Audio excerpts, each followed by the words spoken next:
pernah nggak sih kayak kok kamu duluan gini adikku Iya, gini. iya. Untung aku juga jauh sih, jadi kayak digituin. Nah ya jadi tekanan tersendiri juga buat adik gitu kan. Kalau Iya, kita iya. too perfect istilahnya.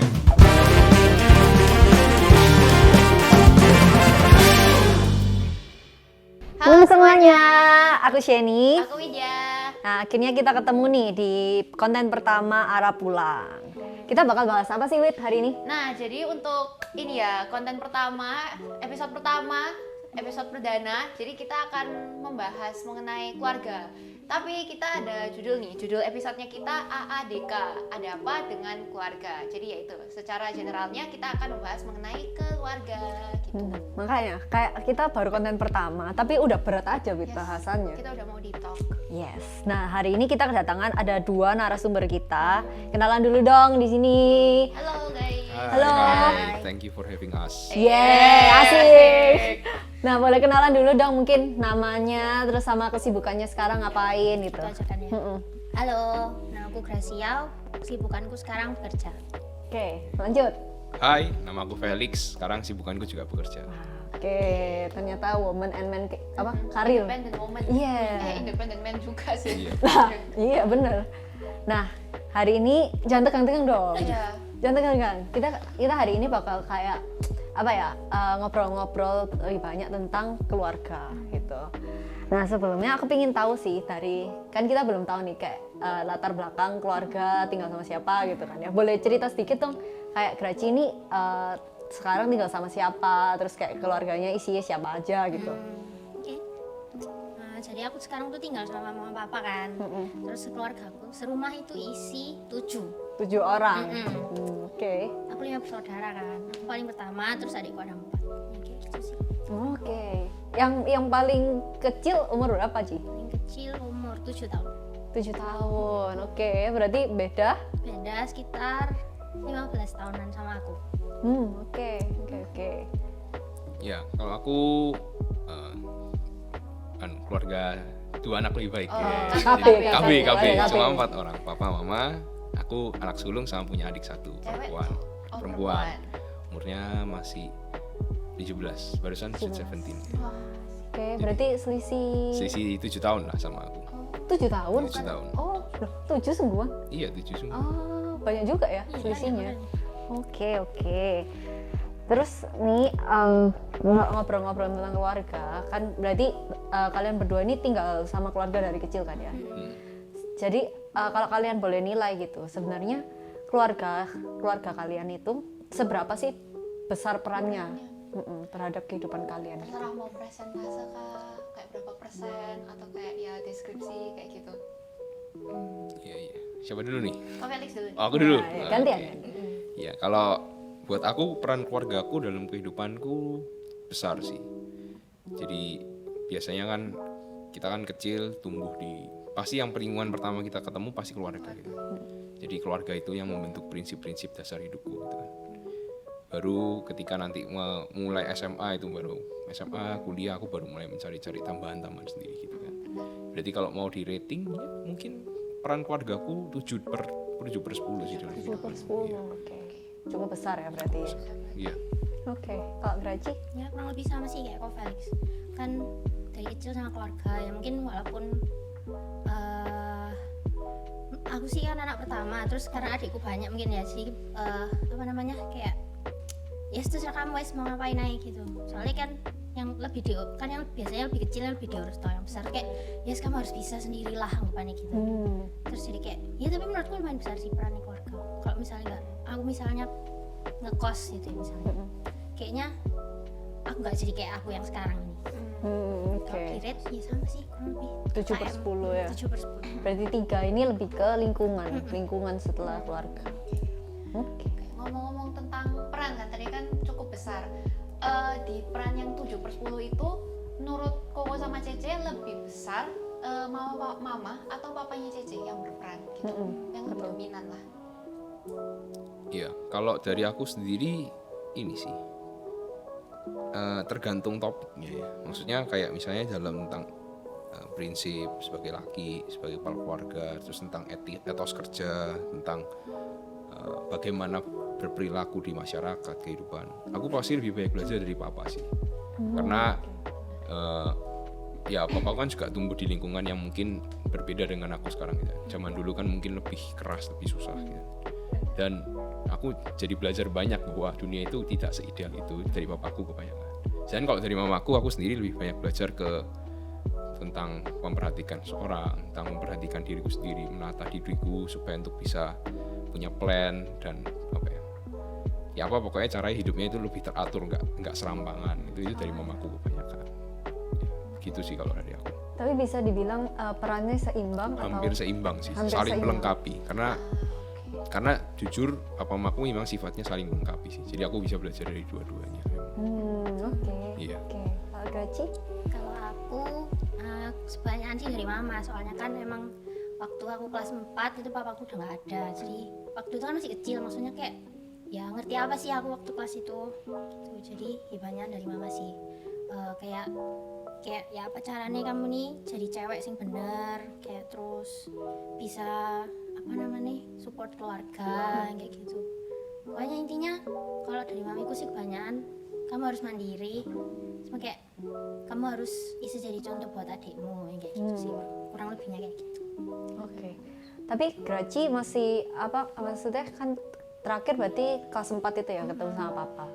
Tapi ada nggak sih yang kayak berkesan mama yang pernah kayak diajarin sama papa gitu? Pernah sih kayak kalau sama papa dulu kan waktu masih kecil tuh paling kayak diajarin naik sepeda, terus kayak diajak keliling-keliling, ya cuma kayak gitu aja sih kalau waktu itu. Oke. Yang aku inget ya. Yang diingat. Oke. Nah, tadi udah bicara sedikit kan ya tentang kayak bagaimana perannya orang tua. Nah, aku pengen tahu sih kalau menurut kalian nih, kalian memandang sosok ayah, ya toh, ayah itu gimana dan ibu itu gimana sih menurut kalian gitu? Terserah mau itu positif atau mungkin ada yang ya agak negatif, tapi kan Yang paling berkesan lah buat Yang kalian. paling berkesan. Kalau inget sosok ayah, sosok ibu itu apa sih yang berkesan gitu? Orang tua aku kan ini. Siapa nih, aku dulu. Iya, Graci. Kalau yang tak inget ya tentang papiku tuh orangnya keras, terus dia itu sangat orientasinya itu ke target, maksudnya kayak terus ya kalau sing tak inget lagi tapi dia itu baik sih orangnya, terus kayak selalu berusaha nyenengin keluarga yang pasti. Terus kalau mami orangnya baik, dia juga pekerja keras, kuat juga sih mami orangnya. Kelihatan sih, kelihatan Pol. Iya, Menurun ke anaknya ya. gitu ya. Yang tadi papi itu kayak maksudnya orientasi ke target itu kayak gimana sih maksudnya? Maksudnya dia selalu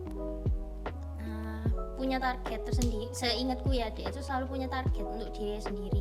Maksudnya kayak Disiplin gitu lah ya maksudnya. disiplin. Oke. tapi target dari untuk dirinya sendiri itu maksudnya kayak Cece juga ada di push gitu kan, maksudnya dari kecil kayak Cece di push ya, kamu kalau jadi nanti udah besar kamu harus ini itu ya, kayak kamu harus punya tujuan ini, atau kayak ya itu memang karakteristiknya apa ya Cece. Karakternya dia sih emang gitu. Terus seingatku sih ya dari dulu dia juga selalu berusaha nge-push aku biar jadi lebih baik setiap hari ini lah. Oke. Tapi itu membuat pressure tersendiri nggak? Apalagi kan sebagai anak pertama nih anggapannya. Waktu itu sih ya nggak kepikiran lah. Waktu itu dipikirnya cuma ya wes ikut aja lah, nurut aja lah gitu. Saya kan dia keras toh, aku tuh cuma takut dimarahi kalau dulu itu. Ya gitu sih. Oke. Papi. Oke. Kok Felix? Kalau menurutku papaku ini orangnya berprinsip dan tegas sih. Ya emang aku belajar banyak bagaimana ketika kita punya prinsip gitu kan. Jangan sampai orang itu dengan mudahnya membuat kita jadi mudah lengser dari prinsip kita, mudah belok.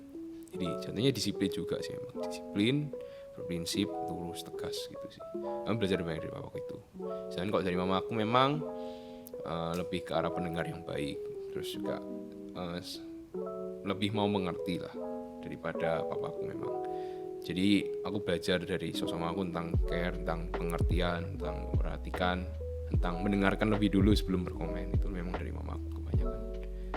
Tapi memang mama itu lebih ke perasaan nggak sih kalau misalnya kayak jadi anaknya gitu. Ya, tapi salut sih, maksudnya kayak ya orang tua mau mendengar itu tuh satu skill yang apa ya? Langka. Langka ya. Iya benar langka bisa Apalagi di dibilang. orang tua zaman generasi sebelumnya gitu. Iya benar. Ya Kan aku terbiasa hierarkis kan. Iya sih. Oke. Tapi tadi kalau mamanya Cece gimana? Apanya? Ya itu tadi yang kayak Bisa jadi kayak teman cerita gitu. Oh bisa dong, bisa. Ya, lebih ke mama berarti banyak cerita mama ya. Iya. Oke. Nah, apa? Oh ya wes. Lanjut. lanjut. Enggak apa-apa, kamu dulu. Mungkin kan tadi kayak udah ngobrol-ngobrol kan sedikit tentang kayak latar belakang mamanya Cece gimana. Nah aku tuh mungkin sedikit penasaran sama saudara. Soalnya kayak Iya. saudara Cece kan banyak foto, apalagi Cece anak pertama. Mungkin kayak Cece ada pressure sendiri gitu kayak wah aku harus jadi contoh yang baik buat adekku ini, atau kayak Ko Felix juga, maksudnya kayak bedanya juga lumayan toh 7 7 tahun tahun. gitu. Kayak aku harus jadi contoh yang baik, atau kayak aduh adekku ini kok kayak gini, kayak gitu-gitu. Mungkin bisa diceritain dikit nih.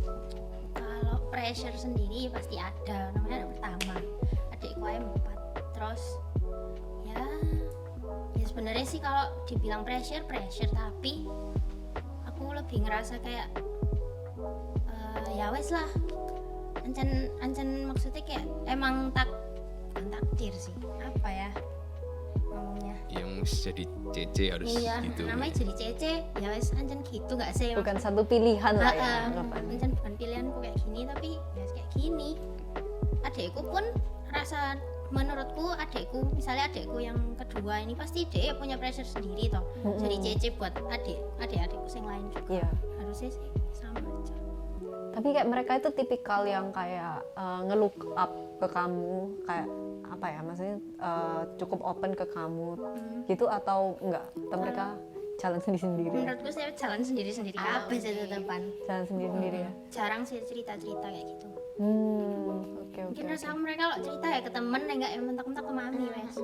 Iya. Sama aku ya gitu. Aku ya jarang sih kalau cerita ke mereka. Iya. Sama sih, aku ya nggak segitu aja. Cuman aku tahu sih, adikku pasti lebih banyak cerita sama teman-teman ya daripada anak aku. Iya. Terus kalau Felix? Ya kalau aku, ya adikku lumayan look up ke aku sih, karena sisinya lumayan jauh kan, 7 tahun. Terus kayak ya aku kan sudah melewati masa-masa SMA, SMP, habis ini dia juga mau kuliah ya. Ya dia tanya-tanya ke aku, terus kayak apalagi aku kan juga punya banyak kenalan di kampus-kampus gitu. Dia pengen tahu situasi di kampus itu gimana. Jadi ya aku ceritain. Terus dia emang lebih open ke aku sih memang tentang daripada ke orang tua. daripada orang tua. Karena emang kayaknya kan jarak umurnya juga lebih deket ya. Maksudnya aku masih relate kan dengan dia. Dan kalau papa mama kan juga udah lumayan udah tua gitu kan. Udah di kepala 50 udah nggak seberapa relate dengan anak muda gitu kan. Jadi pastinya dia main look up sih aku. Jadi tapi kalau untuk pressure sendiri pasti ada. Cuman maksudnya ya aku tetap jadi diriku apa adanya sih. I mean daripada aku memalsukan diri di adikku, nanti dia juga akhirnya kan kuku orangnya pernah nggak sih kayak guru itu kan kayak kok kamu dulu orang gini adikku gini. Iya. Untung aku juga jauh sih jadi digituin. Nah ya jadi Adikku yang gitu. oh iya oh iya sih ini osis adikmu Iya, nggak gitu. kayak sering dibandingin kayak maksudnya nilai atau apa kayak gitu kan. Tapi kan ya untungnya aku melihat adikku nih rada cuek orangnya, jadi nggak berapa masuk hati gitu kan. Ya memang itu jadi apa ya? Jadi tekanan tersendiri juga buat adik gitu kan. Kalau Iya, kita too perfect istilahnya. Aku relate sih, soalnya kayak ceceku yang ketiga juga kayak gitu kan. Misalnya kayak dia itu benar-benar yang bisa mandiri ini tuh, apalagi dia cewek gitu kan. Jadi juga aku juga pressure sendiri sih, kayak lebih aku juga harus kayak ceceku yang ketiga gitu. Iya betul. Iya. Jadi iya sih, sebenarnya setiap saudara itu ada pressure-nya masing-masing sih, benar. Iya. Dan ya aku bilang ke adikku juga kan bahwa ya jadi dirimu ya kayak apa yang mau kamu kerjain. Kalau kamu pengen bingung tanya ke aku nggak apa-apa, karena mungkin aku bisa membantu gitu. Daripada dia mencari keluar yang takutnya menyesatkan.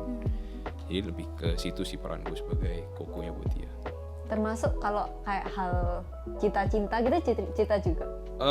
Kayak dia seneng sama Kalau siapa? relationship atau- kayaknya belum ya. Enggak. Kayaknya Oh, dia belum. sendiri juga belum Oh belum atau belum kukunya lihat. nggak tahu. Nah, itu bisa jadi nggak ada yang tahu emang. Iya. Ya, kita tunggu aja gitu.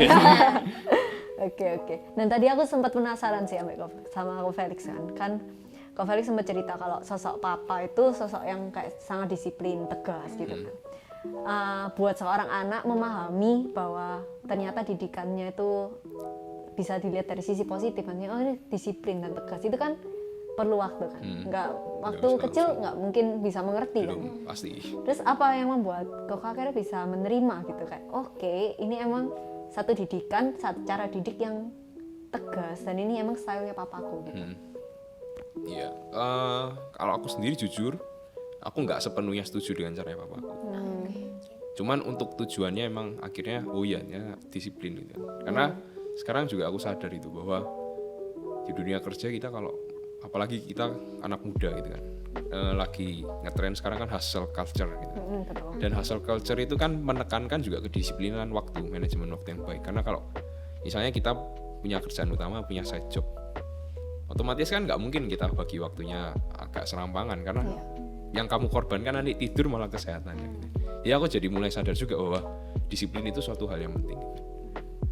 Emang akhirnya kita jadi mudah dibaca orang gitu. Tapi itu juga secara nggak langsung itu akan memudahkan kita untuk planning our everyday life gitu sih, bahwa jam segini sampai jam segini kalau bisa ya molor-molor dikit nggak apa-apa, tapi kalau bisa disiplin supaya hidup itu tertata dan ada plan gitu sih. Ya aku sadarnya di situ sekarang, nggak bisa ngalir cuma jalan gitu, nggak ada tujuan, nggak bisa sih. Apalagi cowok gitu kan, nanti akan jadi kepala keluarga, mau bawa keluarganya kemana, nah itu baru mulai kepikiran, baru mulai sadar juga beberapa tahun belakangan ini bahwa oh iya ternyata disiplin ini bertahun-tahun yang lalu aku kira apaan sih, nggak asik terlalu kaku, ternyata itu juga bagian penting dalam hidup. Ya. Oke. Kan, jadi kalau telat kan penyesalan kan terlambat ya. Kalau di awal kan pendaftaran soalnya. Pendaftaran. Iya. Berarti bisa dibilang ya setelah mulai masuk ke fase mencari kerja dewasa ini baru menyadari bahwa itu suatu hal yang sebenarnya penting gitu ya untuk kayak kita dididik seperti itu gitu. Bener. Oke. Perlu punya value itu sih. Punya Cuman mungkin value aku pribadi memang cara papaku mungkin nggak akan kuterapkan ke anakku karena udah beda zaman ya. Mungkin nggak cocok.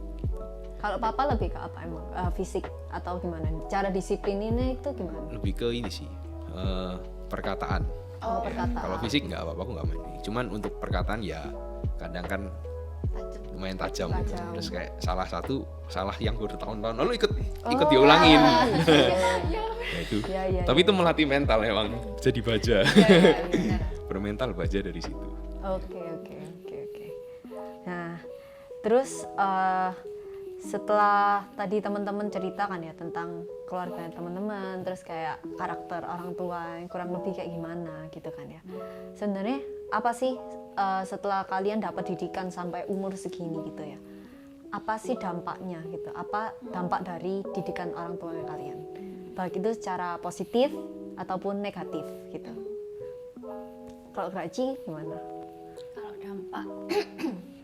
Kalau dampak positifnya pasti sekarang aku jauh lebih mandiri daripada dulu.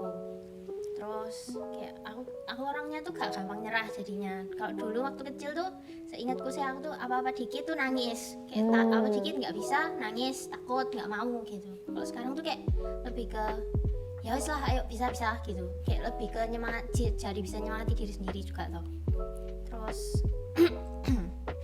kalau negatifnya sih sebenarnya menurutku jatuhnya aku tuh jadi cuek orangnya. Maksudnya kayak kalau misalnya aku bisa sendiri, yang orang lain nggak bisa, ya tak tinggal. Aku tuh sering kayak gitu akhir-akhir ini. Sing tak rasakno ya. Terus kayak gitu. Ya jatuhnya jadi cuek sama kayak apa ya? Mungkin akhir-akhir ini aku juga ngerasa aku tuh self-oriented orangnya. Jadi nih jatuhnya soalnya dari dulu tuh apa-apa kan ayo isawa sendiri gitu, jadi kayak sekarang ya jadi gak mikir orang lain, pokoknya aku bisa gitu. Itu sih aku sekarang setelah tak pikir-pikir ya, setelah aku renungkan. Jadi cukup apa ya, independen dan dominan ya jadinya. Iya, jadi jatuhnya gitu. Harusnya kan padahal kamu ya bisa minta tolong orang lain tuh bisa gitu. Ya gitu sih. Terus jatuhnya juga aku nge-keep semuanya sendiri jatuhnya. Oh banyak tertutup jadi lebih tertutup. Maksudnya kayak lebih halah ya wes lah percuma cerita mbak orang lain rasanya ya gak ngerti. Aku tuh mikir kayak gitu. Tapi sebelum tertutup itu maksudnya dulu sisi itu emang terbuka atau kayak yang dari keadaan juga kan? Dulu lebih terbuka sih seingatku aku. Maksudnya kayak gampang cerita ke orang, misalnya aku lagi op-op ya aku cerita gitu. Tapi kadang itu terus gak lama-lama tuh kayak jadinya kayak gak usah cerita lah gitu. Buat apa juga rasanya mereka gak ngerti. Terus habis gak ngerti kadang tuh males sih kalau cerita tuh bisa tiba-tiba orang-orang lain tuh tahu toh. Kayak terlalu banyak yang nge-spill. Terlalu banyak yang tahu. Dinding ikut berbicara ya. Bicara gitu. Kayak aduh tambah males saya aku. Yes, jadi akhirnya tambah lama makin kesini makin ketutup jadi ini. Termasuk sama mami.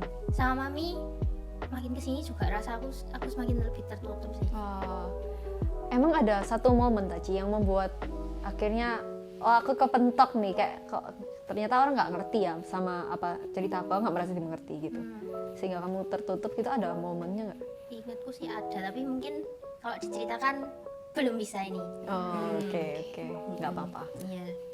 Oke, berarti sisi positifnya sih sebenarnya jadi orang yang independen ya. Jadi kayak apa-apa itu nggak tergantung sama orang lain gitu kan ya. Tapi sisi negatifnya mungkin jadi tertutup gitu ya. Oke. Kalau Felix? Kalau aku pribadi, Boleh minum nggak sih? Boleh dong. Siap. kalau aku pribadi positifnya adalah aku jadi lebih mikir panjang sih sekarang. Kalau dulu aku jujur pribadi orangnya short term mind gitu. Memangnya ya apa yang buat besok atau minggu ini aja yang aku pikirkan, bulan depan atau apa nggak ngerti. Bahkan aku mau milih jurusan kuliah aja dulu nggak ngerti. Pas mendekati pendaftaran itu aku baru sadar aku mau jurusan apa. Ya untungnya nggak salah jurusan untungnya. Nah tapi sekarang setelah lulus sudah mulai kerja, jadi sadar juga kan bahwa butuh jangka panjang ya. Dan aku belajar banyak dari papaku tentang jangka panjang sih. Karena papaku itu family man banget gitu. Jadi dia mengutamakan keluarganya lebih dulu daripada dia. Kayak papaku udah punya plan untuk aku, terus dia sodorin ke aku gitu. Tinggal aku aja mau jalan atau enggak. Tapi aku jadi sadar juga bahwa jangka panjang itu penting, gak tentang mikirin diri sendiri terus. Itu positifnya sih. Kalau untuk negatifnya aku mirip sama Grazi sih, ya lebih sedikit tertutup sih, karena emang agak keras gitu kan didikan, omongan juga agak keras. Jadi akhirnya kayak aku berpendapat bahwa mungkin kalau aku cerita aku bukannya lega gitu. Kadang kan kita cuma pengen cerita karena pengen tempat cari lega gitu. Tapi yang malah dapetnya omongan-omongan yang lain. Kadang jadi akhirnya kayak lebih baik cerita ke teman. Dan tapi itu juga ngefek juga kan, kadang kayak ya itu karena ada takut itu akhirnya ke teman juga milih-milih ceritanya, nggak sembarangan karena nanti malah dihakimi dijudge gitu kan. Nggak nyaman sebenarnya, aku sendiri nggak nyaman. Mungkin negatifnya di situ, jadi lebih tidak bisa mengekspresikan emosi dengan baik. Tapi aku penasaran sih kok yang kayak kok ngomong kan apa ya pokoknya kok kan family man banget kan, maksudnya kayak udah ngatur ini ya kok tinggal jalanin. Tapi kok pernah nggak maksudnya kayak merasa aduh ini lah hidupku tau, maksudnya kayak aku ya pengen jalan sendiri. Oh nggak pernah merasa gitu tau, maksudnya kayak biar kayak hidupku kok diatur ya kayak gitu ya, kayak wes dikasih skenario nya gitu loh. Nah mikir justru apa ya, aku merasa bahwa justru dengan di provide itu aku malah memberontak istilahnya. Karena aku merasa gitu tadi video bilangan aku pengen ini hidupku gitu, aku pengen nyoba-nyoba. Nah itu tapi beberapa waktu terakhir ini, mungkin bulan-bulan terakhir ini aku juga sadar bahwa apa yang di provide itu juga nggak sepenuhnya salah gitu. Masih bisa, apa yang mungkin masih bisa sesuai dengan prinsipku ya aku coba ikutin gitu. Tapi kalau emang nggak bisa ya mungkin aku modified sendiri. Ya apa ya, nggak bisa seidealis itu dulu sih. Kayak dulu idealis banget harus ini. Aku pengen bangun usaha sendiri dari nol. Gitu. Sekarang kayaknya kayak susah. Kalau sudah ada gitu kan, kenapa nggak dikembangin? Apa salahnya? Gitu. Sudah lebih realistis lah ya. Gitu. Tapi perasaannya gitu pasti ada. Cuman balik lagi ke kita mau gimana lagi? Sesuaikan dengan kondisi sih. Tapi kayak papa itu provide itu cuman benar-benar menyodorkan atau maksudnya kayak cukup intervensi sama pilihannya kok? Ya terkadang intervensi sih. Karena kan ya maksudnya baik sebenarnya. Orang tua mana ya mencegah kita mengulangi kesalahan yang dilakukan oleh orang tua kita, harus orang tua mana sih yang mau menjerumuskan anaknya gitu.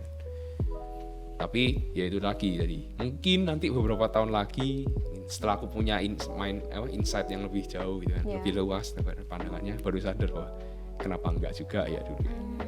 Tapi itulah hidup gitu kan, jalan kalau udah jalan nggak bisa diulangi, tinggal melakukan apa yang sudah kita punya, lakukan yang terbaik saat ini. Iya betul, harus maju terus lah ya. Iya. Kalau aku malah kebalikannya, kayak Graci sama Ko Felixnya tipikal yang cerita ke mama ya, lebih ke mama kan ya daripada papa. Kalau aku lebih ke papa. Kamu ke papa juga? Oh, juga. Oh, oke. Kita kupunya pantas Kupunya misalnya gini ya? gini ya. Ternyata tim mama, tim papa. Oh, gitu. Karena kan merasa lebih dimengerti sama papa daripada mama. Karena papa itu satu rekan bisnis ya kan? Kayak Ko Felix maksudnya. Iya. Kita bisa ngomongin kerjaan itu enak gitu. Tapi juga aku menariknya menurutku papaku itu orang yang nggak menilai. Maksudnya mama itu lebih menilai lah, maksudnya lebih menilai. Oh, kamu gini berarti kamu kayak gini gitu ya. Jadi kayak jatuhnya kadang merasa diyakini gitu. Tapi kalau papa enggak, kayak bener-bener tanya apa ya tak jawab itu. Tapi nggak punya mindset oh kamu kayak gini ya tadi. Gitu sih. Kalau mamaku ya, mamaku memang orangnya lebih dominan sih dari papaku. Terus kayak mamaku itu ya bener-bener independent woman banget. Nah itu juga mungkin yang kayak buat aku kayak merasa, ambil ceceku yang ketiga ya, kayak merasa oh iya aku harus jadi kayak mamaku nanti pas besar, soalnya kayak ya bisa cari uang sendiri, bisa ini itu sendiri gitu kan. Nah terus habis itu kalau papaku itu tipe orang yang lebih calm, terus lebih cuek juga. Jadi kayak papa itu memang lebih tipe pendengar, kalau mama itu lebih kayak anggapannya aku cerita, mama itu kayak langsung kasih solusi, oh ini kayak gitu, kamu harus ini. Kalau papa itu lebih kayak oh iya kayak gitu, doa ya nak, kayak gitu gitu kan. Aku itu lebih tipe yang kayak gitu loh. Jadi kalau cerita benernya aku tuh lebih ke papa juga. Tapi kalau misalnya memang mau cerita ke mama, kalau misalnya butuh solusi, itu aku biasanya cari mama gitu. Walaupun agak sakit ya kalau dikasih solusinya. Tapi ya gitu, pokoknya keluargaku ya kayak gitu, mama papaku. Iya. Nah bahas tentang itu ya, kayak mama papa juga yang tadi. Aku penasaran, kan ada apa pepatah ya, buah tidak jatuh jauh dari pohonnya. Nah, kira-kira ada nggak maksudnya kayak dari karakter sikap gitu yang menurut Cece atau Koko itu turun gitu loh dari mama papa Cece, Koko ke Cece sama Koko sendiri. Bingung sampai aneh ya. Dari Cece Koko. Jadi kayak Cece Koko. Tuh, aku duluan. Pasti ada sih. Karena balik lagi kita lahir, yang lingkungan pertama yang mendidik kita adalah keluarga gitu. Tuh, setuju. Jadi pasti ada yang menurun. Satu papaku itu orangnya jadi tadi lumayan tegas ya, lumayan disiplin. Jujur aku memang belum seperti papaku disiplin tegas. Cuman aku sudah mulai ada kebiasaan seperti itu. Kalau bisa aku disiplinkan bisa, kalau nggak bisa ya aku ngomong. Ya mungkin meskipun masih banyak kekurangan ya, tapi aku terus berusaha karena aku lihat dari bapakku ya. Terus ini kerja keras sih, karena aku jujur menemukan etos kerja itu dari bapakku sih, bahwa kalau memang kita pengen punya sesuatu gitu ya, kita harus punya effort juga untuk mencapai sesuatu itu. Jadi ketika kita dapat, kita akan merasakan sesuatu satisfy-nya gitu, rasa kepuasannya gitu. Dan juga prinsip yang bapakku sering ajarin yang menurun ke aku banget itu low profile high profit gitu. Jadi kamu nggak perlu terlalu banyak bergaya, nanti yang datang malah orang yang minta uang atau pajak atau apa. Yang penting kita ada aset gitu. Yang penting kita punya aset, yang penting kita punya investasi, cukup gitu. Cukup kamu yang tahu, jangan ditunjuk-tunjukkan. Jadi nggak jadi kayak ada gula ada semut nanti. Gitu ya. Nanti ada gula ada semut gitu kan. Betul. Ya itu yang paling aku ingat dari bapakku sih, yang menurun ke aku banget gitu. Berarti humble lah ya, bisa dibilang papaku Bisa dibilang orang humble, humble. Nggak gengsian maksudnya. Nggak gengsian, humble. Iya. Oke. Kalau dari mama ada nggak yang baru? Dari mama itu sih lebih ke mendengarkan, care juga, lebih mendengarkan. Mendengarkan. Oke. Iya. Makanya banyak yang nyaman. Iya, waduh. Offside. Nyaman. Oke, lanjut. Kak Graci. Kalau aku dari papi yang aku ingat ya, jatuhnya aku jadi keras juga orangnya, keras kepala. Nah terus kayak sering sakarepku dhewe, apalagi lek ke adik-adikku. Seneng sakarepku dhewe. Aku mau gini, ya segini, pokoknya gini ngono. Mereka ngomel, tak omel balik. Anak bungsu, aku anak bungsu relate ya. Gitu. Terus apa lagi ya? Kalau dari papa sih itu sing tak inget, aku mah inget itu sih sebenarnya. Terus kalau dari mami, aku jadi lebih papi itu juga pekerja keras. Terus mami juga mungkin setelah ditinggal gak ada, jadi kan mamiku pasti berjuang tuh. Terus sampai sekarang sih aku ngerasain mamiku sangat kuat sama pekerja keras. Nah aku jadi ngerasa kayak kalau ngeliat mami tuh berarti aku tuh harus kayak gini juga gini. Setelah sing tak rasakno sih aku cukup jadi pekerja keras juga, tapi mungkin gak bisa sing kayak mamiku masih sering mengeluh juga. Kalau mamiku tuh jarang ngeluh orangnya, tapi ya aku nggak tahu lagi sih sebenarnya kayak apa.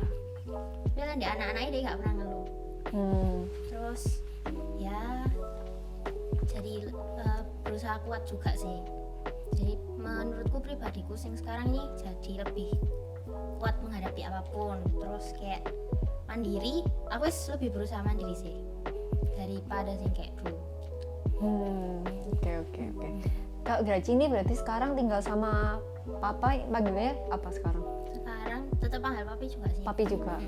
Kalau dari didikannya papi sempet ngerasain atau Graci udah besar waktu itu? Udah besar waktu itu kelas 9 kayaknya. Kelas 9 ya, pendapat. Tapi turut kayak ngasih influence nggak ke kehidupan? Ya, cukup memberi influence lah, dia ngasih tahu kamu nih apa namanya arah-arah yang baik itu dia ngasih tahu. Oke. Kayak kemarin terakhir tuh waktu abis lulus, nah itu ini loh kamu coba apply di sini, kamu kan lulusannya ini, coba ke arah-arah sini itu loh gitu kayak gitu. Itu lebih sering cuma ngomong-ngomong itu sih sebenarnya, tapi nggak sing sampai kayak dalam gitu, nggak kayak cuma ya gitulah, cuma atas tok gitu. Jadi mungkin kalau menurutku papiku yang sekarang ini belum berani untuk masuk sedalam itu gitu. Iya. Karena udah kenal, udah besar gitu mungkin ya. Jadi ya gitu. Oke. Tapi berarti masih apa ya, kalau soal kerjaan gitu banyak Isa ngomong Bisa, sama papi. kalau kerjaan lebih ngomong ke papi. Soalnya kalau mamiku tuh orangnya lebih ya wes apapun lah pokoknya Isa. Kalau papiku lebih kayak ya Isa kesini gitu. Lebih ngarahin Lebih ya. mengarahkan. Oke. Menarik. Nah, teman-teman, kalau dari tadi ya kayak kita kan cerita tentang kayak pengalaman gitu.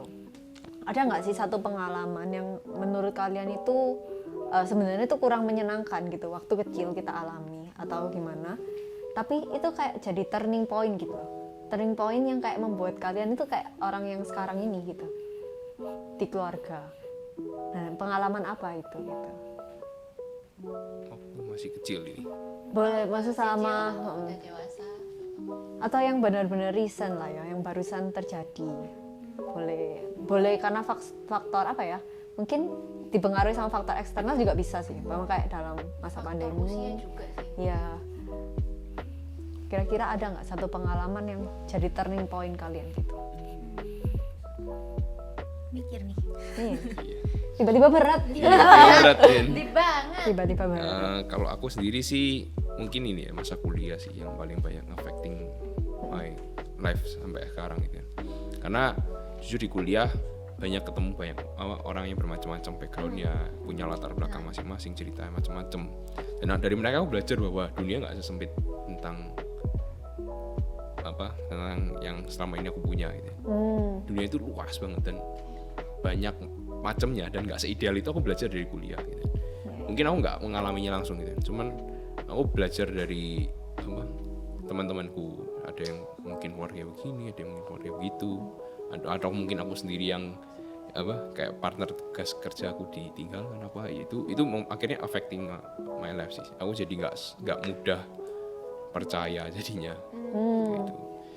Dan kadang itu mempengaruhi juga di keluarga sih. kayak yang dasarnya emang gak suka cerita ke keluarga, terus karena ada pengalaman di kuliah jadi agak makin susah lagi untuk men-share tentang info pribadiku sih. Ya jadi kayak gitu sih yang membuat aku jadi itu sih salah satu turning point yang cukup besar dalam hidupku ya di masa-masa kuliah. Tadi kalau Felix sempat ceritakan kayak di masa kuliah ini kenal sama banyak orang dengan macam-macam latar belakang, termasuk latar belakang keluarga gitu kan. Ketika kayak Koko mendengar tambah lebih banyak informasi nih tentang kayak teman-teman yang lain keluarganya bagaimana, Koko melihat keluarganya Koko ini lebih berharga atau lebih kayak gimana? Lebih berharga. Lebih berharga masa? Aku justru makin grateful dengan keluarga aku, sekalipun dengan segala kekurangan dan jauh dari keidealan itu kan. Cuman kita lahir itu kan nggak bisa milih di keluarga mana. Yang kita lakukan adalah apa yang bisa kita tinggalkan nanti gitu kan. Kita mewariskan apa di dunia ini. Jadi ya akhirnya aku belajar bahwa ya ini keluarga aku. Kalau memang Tuhan tempatkan aku di sini, melalui keluarga ini aku dibentuk jadi Felix yang seperti sekarang. Ya dengan bekalku sekarang ini, nanti ke depan apa yang akan aku lakukan, dampak apa yang akan aku lakukan, apa yang akan kuwariskan ketika aku nanti sudah tidak ada di sini. Aku jatuhnya mikir ke situ sih. Akhirnya lebih grateful kayak ya it is what it is ya. Daripada kita overthinking kan kenapa nggak lahir di keluarga yang begini, ya kenapa kita nggak apa yang aku punya sekarang aku coba usahakan. Ya mungkin aku sudah di fase itu, tapi ada beberapa orang mungkin masih merasa nggak terima dan kenapa keluarga aku begini. Itu tadi faseku sih. Jadi ya. Oke, kalau Graci apa tuh yang jadi turning point? Kalau yang paling baru rasanya ya waktu awal-awal COVID gitu loh. Jadi kan dulu waktu sebelum COVID papiku kan kerja, jadi mamiku tuh maksudnya ya jadi ibu rumah tangga aja, Full time ibu rumah tangga. Ya enggak sih, ada kayak bisnis kecil, tapi maksudnya enggak sing ya apa gitu loh. Terus habis COVID kan kena PHK atau jadi nih. Nah dari situ mamiku akhirnya berusaha ya apa caranya ben kita ini tetap bisa melangsungkan kehidupan. Maksudnya kan butuh duit toh. Terus akhirnya mamiku tuh jadinya baru buka jualan online gue itu kan. Ya itu. Jadi itu mami dari sing tak lihat ya, mamiku ini orangnya jadi lebih biasanya wes pekerja keras, sekarang ini jadi semakin lebih lagi gitu loh. Jadi kayak sangat mementingkan keluarga dibanding dirinya sendiri. Saya kayak semua bisa dapat uang gitu ya. Semua itu buat keluarga gitu. Jadi dia itu kayak nggak ada uang buat maksudnya happy ya dia dewe itu gak ada gitu loh. Nah terus dari situ dari lihat mamiku kayak gitu, waktu itu aku ngerasa jadi kayak oh ayo kamu ini ojo males-malesan juga gitu loh. Maksudnya kayak ayo jangan cepetan selesai kuliah. Itu kan pandemi berarti semester 3 toh. Bener. Kita terus kayak yes ayo bisa lah semester kan mamiku tuh juga nuntut kamu 7 semester harus lulus. Waktu awal-awal masuk kuliah itu aku mikirnya kayak aduh sing bener aja gitu capek pasti kayak gini loh 7 semester gitu kan. Terus gara-gara kayak gitu aku jadi kayak mikir langsung ya lah ayo isa gitu toh. Terus habis itu ya wes ya, tapi akhirnya untungnya bisa beneran lulus 7 semester. Terus ya wes sekarang wes kerja ya, sekarang jadi berusaha menabung untuk membahagiakan mami. Oke. Jadi karena kayak apa ya, pertama udah lihat gitu ya kayak pengorbanannya mami itu segitu besar gitu ya, akhirnya kamu punya keinginan juga buat kayak ngebahagiain gitu ya. Oke. Keren. Ya itu sih ya Inspiratif. kayak kesimpulan dari semua pengalaman yang kita alamin tadi itu ya in the end gak ada keluarga yang sempurna gitu ya. Betul. Kayak semuanya pasti ada kelebihan, ada kekurangannya. Terus kayak kita tuh pasti ada kegembiraan, ada lukanya sendiri juga. Tinggal gimana caranya ya kita ini sebagai anak ataupun nanti kita bakal sebagai orang tua juga, itu cara kita menyikapi hal tersebut dari luka keluarga kita, dari hal-hal yang mengembirakan yang keluarga kita buat ke kita gitu kan. Dan mungkin ya kita juga ada yang pernah merasa kayak aduh aku mau marah, aku gak mau di keluarga ini, atau kayak aduh Tuhan kok harus di keluarga aku sih kayak gitu kan. Tapi ya dari situ Tuhan juga ngajar kita bahwa kamu itu sebenarnya bisa menerima loh. Reaksimu itu kamu sebenarnya bisa menerima, kamu bisa toleransi terhadap semua luka-lukanya keluargamu, kamu bisa toleransi terhadap semua kegembiraan yang kamu dapat dari keluargamu. Dan ya kita sebagai orang Kristen juga diajarkan ya kayak ya percaya akan rencananya Tuhan, yang kayak kok Felix bilang tadi, kayak ya kita ditempatin di keluarga ini pasti ya Tuhan ada rencana, Tuhan ada sesuatu yang pengen ngebentuk kita untuk jadi pribadi yang lebih baik lagi ke depannya. Ya gitu sih. Nah, mungkin closingnya sih aku lebih pingin dari Ko Felix sama Graci gitu ya, kayak ngasih ke teman-teman yang dengerin. Mungkin ada keluarganya mereka yang juga apa ya, setipe sama Ko Felix, yang kayak sekarang masih belum bisa berdamai dengan didikan orang tua yang keras gitu. Kira-kira apa yang mau Ko Felix sampaikan ke mereka gitu? Iya, buat teman-teman, misalnya kalau memang ada di keluarga yang keras gitu ya, atau mungkin udah capek, nggak kuat gitu, nggak tahan, percayalah ya, beberapa tahun lagi mungkin ya kita nggak harus bisa setuju dengan cara mereka mendidik gitu. Cuman kalau aku pribadi, aku ketika mengalami didikan yang keras itu dan sekarang aku mulai melihat ke belakang dan aku sadar bahwa didikan itu ternyata mungkin caranya salah tapi tujuannya baik gitu. Ya kita coba ambil yang baik aja, positifnya. Ya mungkin akan efeknya nanti mungkin akhirnya kita akan ada pernah muncul perasaan bahwa udahlah aku jadi anak cuma cukup jadi anak yang tanggung jawab sebagai anak, ya udah nggak ada rasa hormat ke orang tua. Itu pasti ada melewati fase itu. Cuman ya aku sekarang sendiri sadar bahwa aku nggak tega gitu kan dengan segala, mungkin mereka secara mental menyakiti kita gitu. Tapi mereka juga sudah menyekolahkan, sudah memberikan semua tenaga, air mata, darah, bahkan untuk mendidik aku sampai hari ini. Dan ya aku sendiri nggak tega untuk sampai nggak menghormati mereka sih. Jadi apapun yang mungkin teman-teman sekarang hadapi, teman-teman struggle gitu, percayalah gitu, pada akhirnya endingnya akan ada sesuatu yang bisa kita dapatkan dan bisa kita manfaatkan gitu untuk masa depan kita. Dan mungkin keras gitu kan, ya kalau bisa stop di kita, jangan sampai jadi lingkaran setan kita mungkin keras ke anak kita, jangan. Kalau dari aku itu sih. Oke, thank you Ko Felix. Kalau dari Graci gimana Ci? Sebagai mungkin anak pertama yang punya kayak tuntutan yang luar biasa gitu kan ya, harus survive. Apa yang kamu mau kasih pesan buat teman-teman yang dengar? Ya pertamanya pasti semangat. Ini tulus tapi semangatnya teman-teman. Ya pesannya sih mungkin walaupun emang nggak ada kan keluarga yang sempurna, tapi kan dari kecil kamu ya sudah sama-sama mereka, maksudnya udah dididik, ya ada satu bangunnya juga kan pasti setiap keluarga itu. Jadi ya tetap sayang ono keluargamu, apalagi kalau masih lengkap itu sayang ono. Apalagi ya kurang lebih itu sih. Oke. Jadi taruhlah apa ya, value ke keluarga selagi mereka masih ada gitu ya. Berusaha senangkan mereka juga kalau selagi mereka masih ada. Oke deh. Udah Widya? Sudah. Oke. Kalau gitu kita mau thank you buat teman-teman yang ada di sini udah jadi narasumber. Such a pleasure. Ya, asik. Thank you udah nyempatin juga waktunya buat Thank you. ngobrol-ngobrol, kayak sharing-sharing buat Jadi kita. belajar banyak juga. Ya, semoga sharing teman-teman juga boleh jadi berkat buat teman-teman yang nanti mendengarkan. Iya. Oke deh teman-teman, kalau begitu kita ketemu lagi di next episode teman-teman. Bye-bye. Bye-bye. Stay tune.